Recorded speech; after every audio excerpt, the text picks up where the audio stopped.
कहानी की शुरुआत में हमें एक आइलैंड पर बने जेल को दिखाया जाता है जो चारों तरफ पानी से घिरा हुआ है और इस जेल से आज तक कोई भी कैदी फरार नहीं हो सका क्योंकि इस जेल में ऐसे कैदियों को रखा जाता है जिससे उम्र भर कैद हुई हो। और अब हमें दिखाया जाता है कि इस जेल में कुछ कैदियों को लाया जा रहा है जिनमें से एक कैदी का नाम एडमन है और एडमन को जेल के वार्डन के सामने पेश किया जाता है। तब एडमन जेल के वार्डन से कहता है कि मैं बेगुनाह हूँ, मुझे झूठे इल्जाम में यहाँ लाया गया है। जिस पर वार्डन जवाब देता है, मैं जानता हूँ तुम्हें फंसाया गया है, अगर तुमने सच में कोई जुर्म किया होता तो तुम्हें देश के अंदर ही किसी जेल में फेंक दिया जाता। यहाँ इतनी दूर इस जेल में सिर्फ उन लोगों को लाया जाता है जिनके खिलाफ कोई साजिश की गई हो। यह सुनकर एडमन को झटका लगता है और वो समझ जाता है कि वार्डन भी मुझे फंसाने वाले लोगों के साथ मिला हुआ है क्योंकि वार्डन को मेरी बेगुनाही का पता होने के बावजूद मुझे कैद में रख रहा है। वार्डन बहुत ही घटिया इंसान था। वो पहले एडमन को बुरी तरह से मारता है, फिर उसे जेल के एक सेल में बंद कर देता है। ये सेल काफी छोटा होता है जहाँ पर रोशनी के लिए एक छोटी सी खिड़की और एक लकड़ी का दरवाजा होता है। ये दरवाजा साल में सिर्फ एक बार खुलता था जब वार्डन बिना किसी बात के कैदियों को पीटने के लिए अंदर आता था और अपनी पिटाई से कैदियों को पता चल जाता था कि उनका एक और साल इस जेल में पूरा हो गया है। इसी तरह दिन गुजरते हैं और फिर महीने। एक छोटे से सेल में अकेला रहकर एडमन बहुत ज्यादा परेशान रहने लगता है। उसे कुछ समझ नहीं आ रहा था कि वह अपनी बाकी की जिंदगी इस छोटे से सेल में कैसे गुजारेगा। इसलिए एक दिन वह अपनी इस नर्क जैसी जिंदगी से तंग आकर अपनी जान लेने का फैसला करता है, लेकिन फिर वो ऐसा करने से रुक जाता है क्योंकि एडमन को अपने गॉड पर यकीन था कि एक दिन उसका गॉड उसे इंसाफ देगा। लेकिन धीरे धीरे जब उसे इस जेल में 12 साल हो गए तो गॉड पर से भी उसका यकीन उठता चला गया। एडमिन अब पूरी तरह से टूट चुका था क्योंकि वो एक ऐसे गुनाह की सजा काट रहा था जो उसने कभी किया ही नहीं था और उसे लगने लगा कि अब मैं पूरी जिंदगी यहीं बंद रह जाऊंगा। लेकिन फिर एक दिन अचानक उसके कमरे की जमीन नीचे से उठने लगी। यह देखकर एडमन बहुत ज्यादा घबरा जाता है। उसे लगा जैसे कोई भूत उसके सामने आ गया हो, पर थोड़ी देर बाद उसने देखा कि जमीन के नीचे से एक बूढ़ा इंसान बाहर आ रहा है। यह बूढ़ा आदमी अपनी जवानी में इस जेल में आया था, लेकिन पिछले कई सालों से इसी जेल में रहते हुए उसके बाल सफेद हो गए हैं, मगर अभी तक वह इस जेल से आजाद नहीं हो सका। दरअसल ये बूढ़ा आदमी एडमन के नीचे वाले सेल में रहता है और वो पिछले 5 साल से इस जेल से भागने के लिए सुरंग खोद रहा है। मगर आज खुदाई करते हुए जब वो एडमन के सेल से बाहर आया तो उसे पता लगा कि वह गलत डायरेक्शन में सुरंग खोद रहा था। उसके बाद वह बूढ़ा आदमी एडमन के कंधे पर खड़ा होकर ऊपर खिड़की से बाहर खुला आसमान देखता है।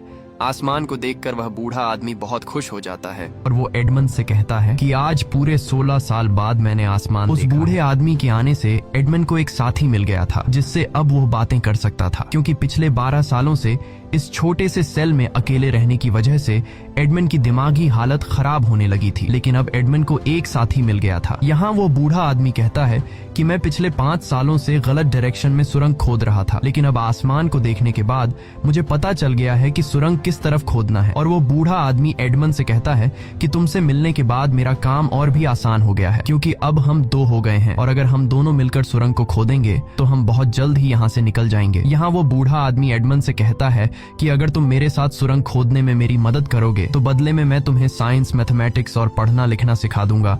एडमन जो पिछले 12 सालों से अकेले इस छोटे से सेल में रहने की वजह से बहुत ज्यादा बोर हो चुका था, इसलिए वो फौरन उस बूढ़े के साथ सुरंग खोदने के लिए तैयार हो जाता है।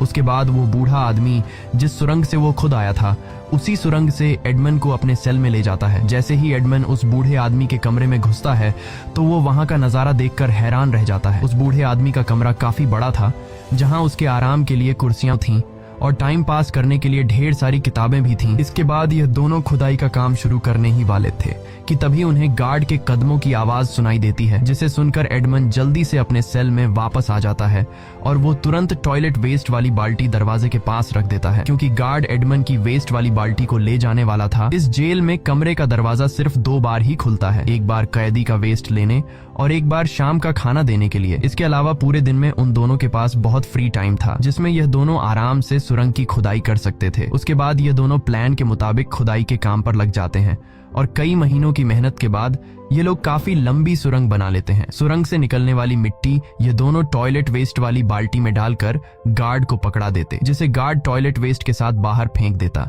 इस तरह से दिन गुजरते हैं और वो बूढ़ा आदमी एडमंड को पढ़ना लिखना सिखाता है। साथ ही साथ वो बूढ़ा आदमी एडमंड को तलवारबाजी की टेक्निक भी बताता है। कुछ महीनों की मेहनत के बाद एडमंड तलवारबाजी में भी काफी माहिर हो जाता है और वो उस बूढ़े आदमी को भी तलवारबाजी में हरा देता है। एक शाम बातचीत के दौरान वो बूढ़ा आदमी एडमंड को बताता है कि मैं पहले नेपोलियन की फौज में था, लेकिन मैंने उनकी फौज छोड़ दी और मैं एक बहुत ही अमीर आदमी स्पार्टा का सेक्रेटरी बन गया। मैंने उस अमीर आदमी स्पार्टा के साथ कई साल तक काम किया और फिर उस अमीर आदमी स्पार्टा की मौत हो गई। लेकिन उस अमीर आदमी के मरने के बाद एक अफवाह फैल गई कि उस अमीर आदमी स्पार्टा ने एक बहुत ही बड़ा खजाना कहीं छुपा कर रखा है और उस खजाने को नेपोलियन नाम का आदमी हासिल करना चाहता था। अब क्योंकि मैं उस अमीर आदमी का सेक्रेटरी था, इसलिए नेपोलियन ने मुझे पकड़ लिया और उस खजाने के बारे में मुझसे पूछताछ करने लगे। लेकिन मैं किसी भी खजाने के बारे में कुछ नहीं जानता था, इसलिए नेपोलियन ने पहले मुझे बहुत मारा और फिर मुझे इस जेल में भेज दिया। ये सुनकर एडमंड को बहुत गुस्सा आया, क्योंकि वो भी नेपोलियन के धोखे की वजह से यहाँ इस जेल में सड़ रहा था। अब यहाँ एडमंड उस बूढ़े आदमी को इस जेल में आने की अपनी स्टोरी बताता है और सीन जाता है फ्लैशबैक में, जहाँ हम एक छोटी सी बोट में कुछ लोगों को देखते हैं और उसी बोट में एडमंड और एडमंड का बचपन का दोस्त फर्नांड भी मौजूद होता है। दरअसल ये सभी एक शिप कंपनी के लिए काम करते हैं और आज उनके शिप के कैप्टन की तबीयत अचानक बिगड़ जाती है,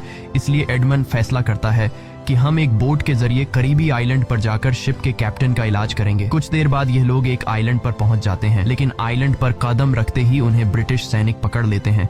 तभी वहां एक आदमी आता है जिसका नाम नेपोलियन है और यही वो आदमी है जिसने जेल में मौजूद उस बूढ़े आदमी को खजाने का पता न बताने पर जेल में डाल दिया था। नेपोलियन एक वक्त पर फ्रांस का राजा रह चुका था, लेकिन अब उसे गद्दारी की वजह से बादशाहत की कुर्सी से हटाकर इस आइलैंड पर कैद कर दिया गया था और यह सभी ब्रिटिश सैनिक नेपोलियन पर नजर रखने के लिए इस आइलैंड पर तैनात थे, ताकि नेपोलियन अपने साथियों से कांटेक्ट न कर पाए। ब्रिटिश सैनिक एडमंड और फर्नांड को इसलिए पकड़ लेते हैं क्योंकि उन्हें लग रहा था कि यह दोनों नेपोलियन के खबरी हैं, लेकिन नेपोलियन ने ब्रिटिश सैनिकों से साफ कह दिया कि यह मेरे आदमी नहीं है, चाहो तो तुम लोग इन दोनों को मार दो। उसके बाद ब्रिटिश सैनिक उनसे पूछते हैं कि तुम दोनों कौन हो। तब एडमंड बताता है कि हम दरअसल एक मर्चेंट शिप कंपनी के वर्कर हैं और हमारे शिप के कैप्टन की तबीयत काफी ज्यादा बिगड़ गई है, इसलिए हम यहाँ सिर्फ अपने शिप के कैप्टन के इलाज के लिए इस आइलैंड पर आए हैं। ये सुनकर ब्रिटिश सैनिक उन दोनों को छोड़ देते हैं। तब नेपोलियन अपने फायदे के लिए उनके शिप के कैप्टन को अपने रूम में ले जाता है और वहाँ वो डॉक्टर को बुलाकर शिप के कैप्टन का इलाज कर देता है। ये देखकर एडमंड नेपोलियन से काफी खुश हो जाता है और वो सोचता है कि नेपोलियन एक बहुत ही अच्छा इंसान है, लेकिन असल में नेपोलियन ये सब कुछ अपने फायदे के लिए कर रहा था। कुछ देर बाद नेपोलियन एडमंड को अपने पास बुलाता है और उससे कहता है कि जिस तरह तुमने अपने कैप्टन की जान बचाने की कोशिश की है, मैं तुम्हारे इस काम से काफी इम्प्रेस हुआ हूँ। फिर उसने एडमंड को एक लेटर दिया और बताया कि यह लेटर तुम्हें मेरे खास दोस्त क्लेरियन तक पहुँचाना है। एडमंड लेटर लेने से घबरा रहा था, पर नेपोलियन ने कहा कि इसमें ऐसी कोई भी चीज नहीं है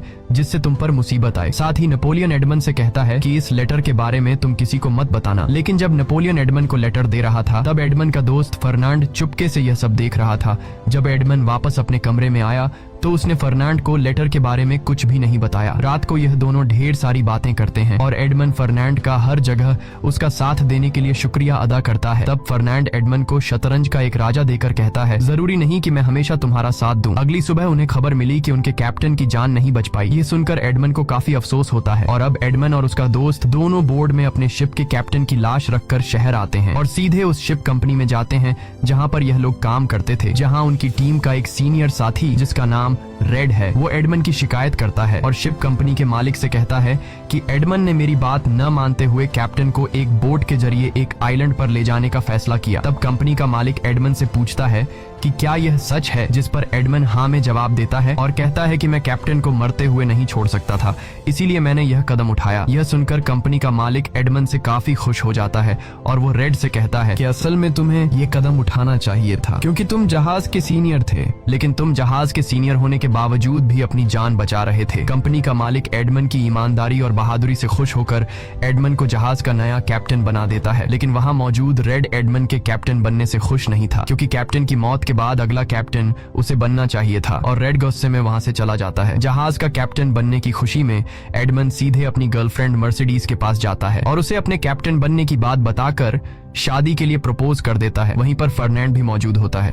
ये तीनों बचपन से दोस्त थे और फर्नांड बचपन से ही मर्सिडीज को चाहता था, लेकिन मर्सिडीज सिर्फ एडमंड को ही चाहती थी और यही बात फर्नांड को मन ही मन जलाए जा रही थी। फर्नांड गुस्से में वहां से चला जाता है और सीधे रेड नाम के उस आदमी से मिलता है जो कि अब यह दोनों एडमंड से जलने लगे थे। फर्नांड मर्सिडीज की वजह से और रेड शिप का कैप्टन न बनने की वजह से यहाँ रेड फर्नांड से कहता है कि तुम और एडमंड तो अच्छे दोस्त हो, लेकिन फर्नांड बोलता है नहीं, एडमंड मुझे अपना दोस्त तो समझता है लेकिन वो मुझसे बातें छुपाता है। यहाँ फर्नांड रेड को उस लेटर के बारे में बता देता है जो एडमंड को नेपोलियन ने दिया था। ये सुनकर रेड और फर्नांड दोनों मिलकर एडमंड को फंसाने का प्लान बना लेते हैं। दूसरी तरफ मर्सिडीज और एडमंड जहाज का कैप्टन बनने की खुशी में एंजॉय कर रहे होते हैं, पर तभी कुछ पुलिस वहां आते हैं और एडमंड को पकड़कर मैजिस्ट्रेट विल्फर्ड के पास ले जाते हैं। मैजिस्ट्रेट को पहले से ही पता था कि एडमंड के पास एक लेटर है जो उसे नेपोलियन ने दिया है। मैजिस्ट्रेट ने एडमंड से वही लेटर मांगा। एडमंड ने बिना कुछ छुपाए सब कुछ सच सच बता दिया और वह लेटर भी उसे दे दिया। जब मैजिस्ट्रेट विल्फर्ड ने एडमंड के सामने उस लेटर को पढ़ा तो उसमें नेपोलियन ने अपने एक साथी को ब्रिटिश सैनिकों की सीक्रेट जानकारी दी थी। अगर यह लेटर क्लैरियन नाम के आदमी को मिल जाता तो ब्रिटिश सैनिकों को बहुत बड़ा नुकसान उठाना पड़ता। यह सुनकर एडमंड चौंक गया और उसने कसम खाकर कहा कि मुझे इस बारे में कुछ भी नहीं पता क्योंकि मुझे पढ़ना लिखना नहीं आता है और नेपोलियन ने मुझसे कहा था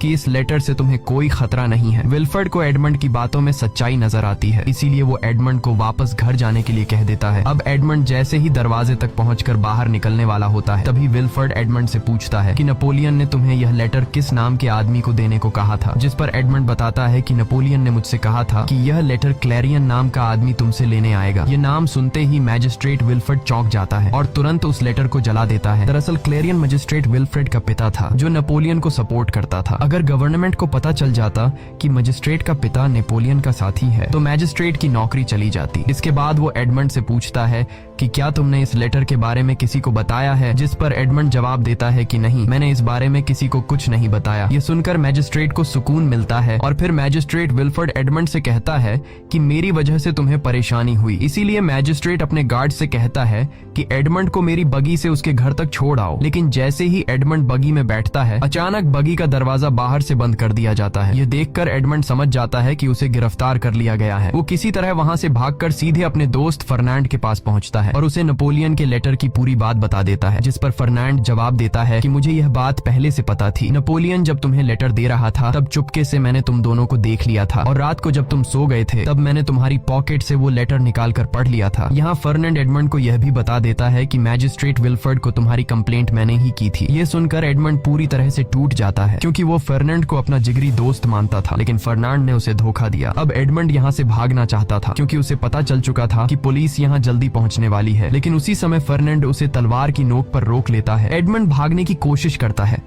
लेकिन फर्नांड उसे जाने नहीं देता। कुछ देर बाद वहाँ पुलिस आ जाती है और एडमंड को पकड़कर आइलैंड वाली जेल में ले जाती है और अब यहाँ कहानी फिर से प्रेजेंट में आ जाती है। अपनी स्टोरी सुनाते हुए एडमंड बहुत ज्यादा इमोशनल हो जाता है, लेकिन यहाँ वो बूढ़ा आदमी एडमंड को तसल्ली देता है और कहता है कि सब कुछ ऊपर वाले पर छोड़ दो। अब यहाँ वो दोनों फिर खुदाई के काम पर लग जाते हैं। एक दिन खुदाई करते हुए उन्हें सुरंग के एंड में पौधों की जड़ें दिखाई देने लगती हैं, जिसे देखकर वो दोनों समझ जाते हैं कि अब वो दोनों बाहर निकलने के काफी करीब हैं। यह बात जानकर दोनों की खुशी का ठिकाना ही नहीं था, लेकिन जल्द ही कुछ ऐसा हुआ कि उनकी खुशी मिट्टी में मिल गई। सुरंग तेजी से हिलने लगी और फिर जोरदार आवाज के साथ बहुत सारे पत्थर और मिट्टी उनके ऊपर गिर पड़े, जिनके नीचे वो बूढ़ा आदमी दब गया। एडमंड जल्दी से उस जगह से पत्थर हटाता है और वो बूढ़े आदमी को बाहर निकालता है, लेकिन एक बहुत भारी पत्थर उस बूढ़े आदमी के पीठ पर गिरने की वजह से वो बूढ़ा आदमी बुरी तरह से घायल हो चुका था और अब वो बूढ़ा आदमी अपनी जिंदगी की आखिरी सांसें ले रहा था। वो मरने से पहले एडमंड से कहता है कि मैंने खजाने के बारे में तुमसे झूठ कहा था, मुझे खजाने के बारे में पता है। वो बूढ़ा आदमी एडमंड को एक नक्शा देकर खजाने की असली जगह बता देता है। मरने से पहले वो बूढ़ा आदमी एडमंड से वादा लेता है कि तुम इस खजाने का हमेशा अच्छाई के लिए इस्तेमाल करोगे।